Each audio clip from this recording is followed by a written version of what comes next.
Andrew. Black spending power reached a record $1.6 trillion in 2021.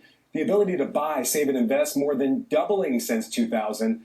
That growth exceeding the full U.S. economy, but actually lagging other ethnic groups. Latinos with a 288% increase, Asians with a 388% increase in spending power.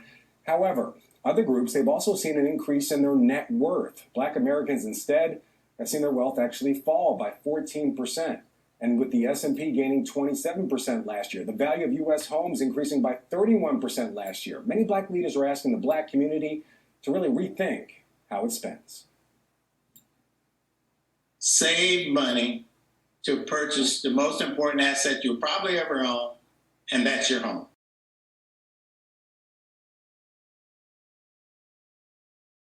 Home ownership is typically the biggest wealth builder in the black community. That's actually fallen more than 3% since 2000.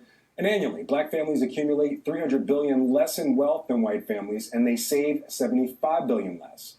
The racial wealth gap now at more than $11 trillion. $5 billion less.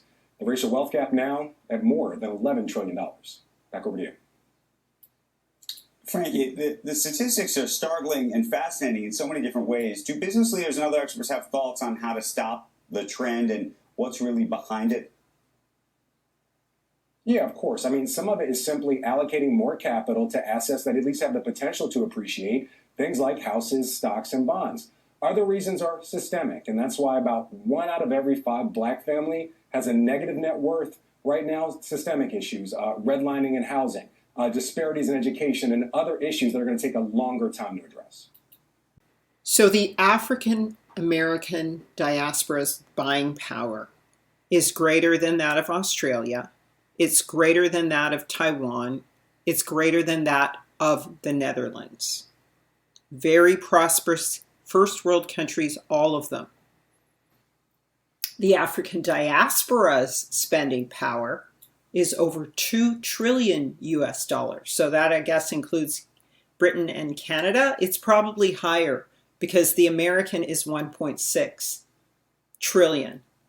So that's only around 400 billion for Canada and Britain and Europe, because there's a lot of blacks in Europe as well, and also in places like Australia and stuff.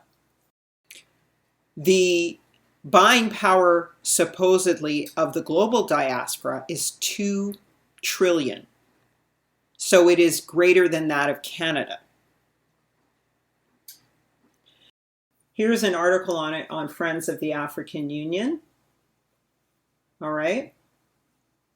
So this is why I say this is Africa's wedding invitation to the diaspora. So in this, they try to minimize the GDP of African Americans by comparing them to that of Asians and other groups. However, African Americans can fund a first world country.